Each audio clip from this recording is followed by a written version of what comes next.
তো সকাল সকাল লেগে পড়লাম কাজে।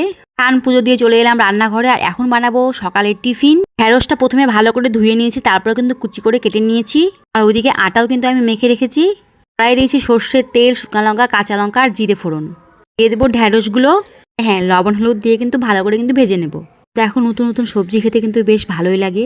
আচ্ছা, আমার মতো বলো তো কারা আছে সবজি লাভার? আমি কিন্তু সবজি খেতে, মানে যে কোনো সবজি খেতেই কিন্তু ভীষণ ভালোবাসি। যেহেতু নিরামিষ, তাই কিন্তু আমি পেঁয়াজ দেবো না।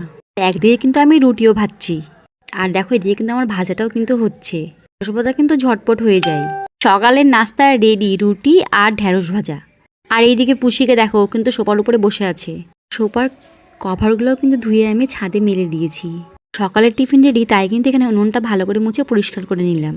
পরিষ্কার পরিচ্ছন্ন থাকলে রান্না করতে কিন্তু বেশ ভালো লাগে। দেখো, তোমাদের ভাই নিয়ে এসছে তেল, আর এখানে নিয়ে এসছে মাছ। তো মাছটা আমি আজকে বানাবো না, কালকে বানাবো। মাছটা আমি রেখে দিলাম ফ্রিজে। দাদা ভাই তো টিফিন খেয়ে চলে গেছে কাজে, আর এখন দিব বাবুকে খেতে। হ্যাঁ, রুটিগুলো আমি ভেঙে দিয়েছি যাতে বাবুর খেতে সুবিধা হবে। তারপরে আমি কি সকালে নাস্তা খেয়ে আবার লেগে পড়লাম কাজে। তারপরে দেখো, বেশিরভাগ সময়টা কিন্তু সারাদিনে আমাদের রান্নাঘরে কাটে। আর যেহেতু নিরামিষ, তাই কিন্তু ভাজাভুজি একটু বেশি হবে। আর হ্যাঁ, আমি কিন্তু সব ধরনের ভাজা খেতে ভীষণ ভালোবাসি। আমার ব্লগ দেখার জন্য তোমাদেরকে অনেক ধন্যবাদ, অনেক ভালোবাসা।